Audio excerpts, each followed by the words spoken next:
श्री स्वामी समर्थ. जय जय स्वामी समर्थ.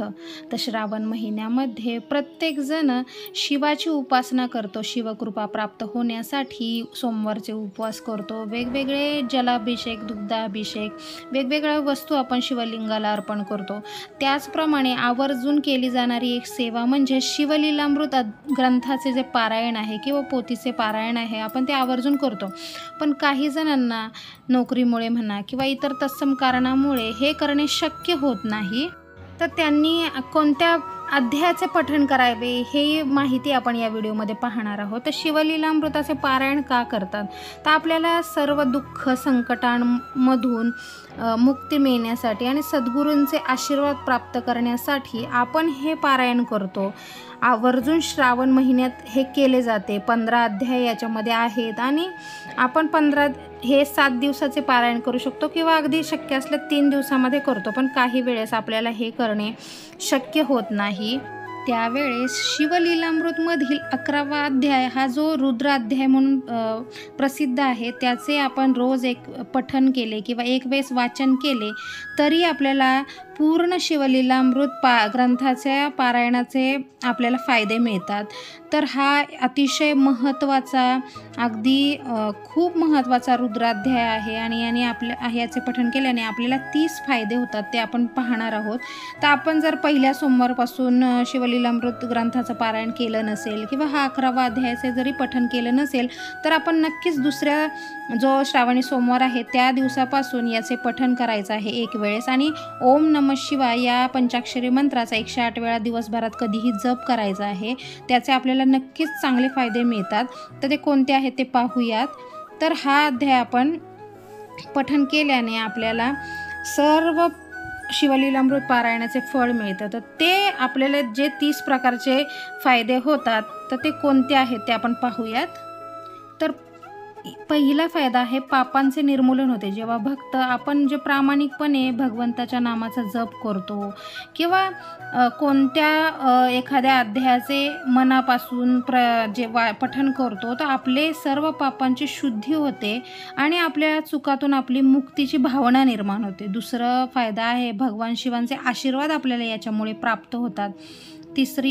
तिसरा फायदा आहे दुःखापासून मुक्ती मिळते. आपण जेव्हा देवाचे नामस्मरण करतो तेव्हा आपले दुःख दूर होते, आपले मानसिक आणि भावनिक आपल्याला शक्ती प्राप्त होते, त्यामुळे दुःखापासून मुक्ती मिळते.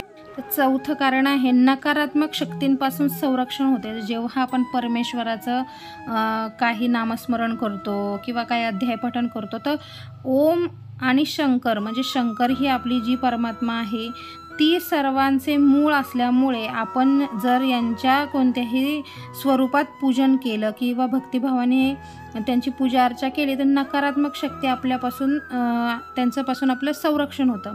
तर 5वं आहे आरोग्य आणि कल्याण. आपलं आरोग्य अबाधित राहतं आणि आपलं आपले जे परमेश्वर असतात ज्यांची आपण सेवा करतो जसे की शिवशंभू, त्यांच्या भक्तीने किंवा त्यांच्या केलेल्या भक्तीने आपल्यामध्ये चैतन्य संचारते.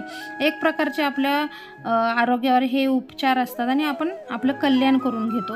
6वं आहे आपली संपत्ती आणि समृद्धी.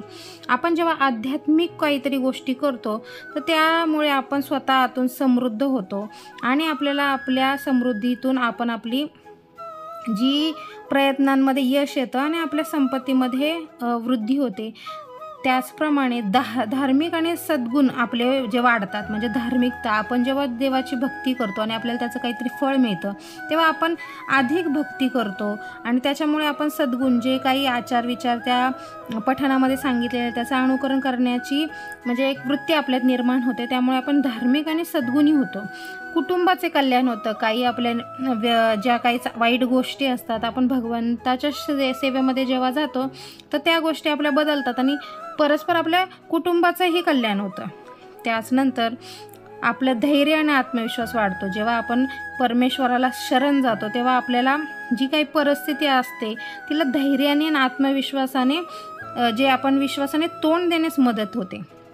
10वं कारण आहे बुद्धी आणि ज्ञान. भक्तिभावाने भगवंताचे नामस्मरण केल्याने भक्तांचे मन दैवी ज्ञान आणि आध्यात्मिक ज्ञानासाठी खुले होते. हे जीवनातील रहस्य, वास्तविकतेचे खरे स्वरूप यांचे सखोल आकलन होते. 11वा आहे आध्यात्मिक वाढ. आपली आध्यात्मिक प्रगती होते, वाढ होते. आपले 12वा आहे अडथळे दूर होतात. तर भगवान शिवाच्या कृपेने आपल्या भक्तांच्या मार्गातील बरेच अडथळे दूर होतात आणि ते नकळत होतात. शिवांच्या कृपेमुळेच ह्या गोष्टी घडत असतात. इच्छांची पूर्ती होते. 13वा आहे तर आपण जेव्हा शिवभक्ती करतो तो बऱ्याच आपल्या इच्छा असतात, आकांक्षा, त्याच्यासाठीच आपण ही पठणं करतो किंवा आपण कोणते कोणते ग्रंथाचे पारायण करतो. तर याची इच्छापूर्ती नक्कीच होते. ती आपल्या निश्चितच कर्मांनुसार होते, पण आपण कुठेतरी आपले कर्म सुधारण्यासाठी या ग्रंथांचा आपल्याला उपयोग होतो. दैवी रक्षण मिळते आपल्याला. दैव जी शक्ती असते ती आपल्या सगळ्या गोष्टींपासून, वाईट गोष्टींपासून संरक्षण करते. त्याचनंतर जेव्हा आपण मृत्यूच्या वेळी देवाचे नामस्मरण करतो तेव्हा जे आपले कर्म असतात, वाईट कर्म केलेले किंवा काय, त्याचं थोडंफार जे कमी, जी तीव्रता असते ती कमी होते आणि आपल्याला त्याचा फायदा होतो. जन्म मृत्यू त्या चक्रातून आपली सुटका होते. तर मोक्ष प्राप्ती ज्याला आपण म्हणतो. तर जेव्हा आपण एखाद्या देवाची, शिवाची जेव्हा आराधना करतो तेव्हा आपल्याला जन्म मृत्यूच्या चक्रातून सुटका होण्याचा एक मार्ग मिळतो आणि भीतीपासून मुक्ती मिळते. भीती, भक्त चिंतांपासून मुक्त होतं. परमेश्वराच्या देव उपस्थित आश्रय मिळवता येतो. विविध युगांतील भक्ती म्हणजे भक्तीचे फायदे विशिष्ट युग काळापुरते मर्यादित नाही, संपूर्ण इतिहासात किंवा युगानुयुगे प्रामाणिक भक्ती केल्याने त्याचे सकारात्मक परिणाम दिसतात. अनासक्ती भक्ती भक्ताला सांसारिक इच्छा, भौतिक संपत्तीतून अलिप्तता निर्माण करण्यास मदत करते. त्याचप्रमाणे आध्यात्मिक वाढ होते आणि शाश्वत गोष्टींवर आपण लक्ष केंद्रित करतो. दैवी दृष्टी भक्ताला परमात्म्याचे दृष्टांत अनुभवता येतात आणि परमेश्वराच्या उपस्थितीतच प्रत्यक्ष अनुभव घेता येतो. त्यानंतर 21वा आहे देवी ज्ञान. भगवान शिव प्रामाणिक भक्तांना आध्यात्मिक ज्ञान देतात, सखोल सत्य आणि विश्वाची रहस्य प्रकट करतात अशी मान्यता आहे. गुरुची कृपा. परमेश्वराची भक्ती केली, आपण आता स्वामी समर्थांना मानतो, गजानन महाराजांना मानतो, साईबाबांना मानतो, कोणत्याही गुरु करू आपण, कोणत्याही देवाची जर आपण भक्ती केली तर आपल्याला गुरुची आपल्या कृपा प्राप्त होते. देवी निवास. जेव्हा भक्त शिवाची भक्ती करतात, अगदी मनोभावे करतात, तेव्हा आपल्याला देवाच्या काही गोष्टींचा साक्षात्कार होतो. तर देवाची एकता. देवाशी एकता म्हणजे जेव्हा आपण भक्ती करतो तेव्हा आपलं व्यक्तिमत्व आणि अहंकार याच्या पलीकडे जातो. भक्तीमध्ये लीन होणे म्हणजे दैवी प्रेम आणि भक्तीमध्ये पूर्ण होतं, ज्याच्यामुळे गहन आध्यात्मिक अनुभव येतात आणि हळूहळू आपल्या स्वभावात पण फरक होतो. अटूट विश्वास. परमेश्वरावर आपला एक अटूट विश्वास निर्माण होतो. मार्गदर्शन आणि संरक्षण. भगवान भक्तांचे अंतिम मार्गदर्शक आणि संरक्षक बनतात आणि आध्यात्मिक ज्ञानाकडे नेतात. त्याच्यानंतर 28वा आहे शाश्वत आनंद. भक्ती सर्व सांसारिक सुखांना मागे टाकून शाश्वत आनंद आणि दैवी परमानंदाचा अनुभव देते. मोक्ष. भगवान शिवाच्या भक्तीमुळे जन्म आणि मृत्यूच्या चक्रातून आपली सुटका होते. तर परमात्म्याशी अंतिम मिलन. जेव्हा आपण कोणत्याही देवाची यथोचित भक्ती करतो आणि देव प्रसन्न होतो तर आपल्याला परमात्म्याशी अंतिम मिलनाची एक संधी मिळते, आपल्याला मोक्ष प्राप्ती होते. तर अशा शिवलीलामृताच्या अध्याय 11व्याचे आपण पठण केले तर आपल्याला अशा प्रकारचे फायदे होतात. तर या सोमवारपासून आपण 21 दिवस हे अध्यायाचं रोज एका वेळेस बसून पठण करू शकतो आणि एक माळ ओम नमः शिवाय मंत्राची जप करून पहा. तुम्हाला तुमच्या इच्छापूर्ती नक्कीच होईल. अजूनही वेळ गेली नाही. दुसऱ्या श्रावणी सोमवारपासून आपण ही सेवा सुरू करू शकतो. तर नक्कीच आज सांगितलेली माहिती तुम्हाला कशी वाटली नक्की कमेंट करून सांगा आणि चॅनलला लाईक, शेअर, सबस्क्राईब करायला विसरू नका. धन्यवाद.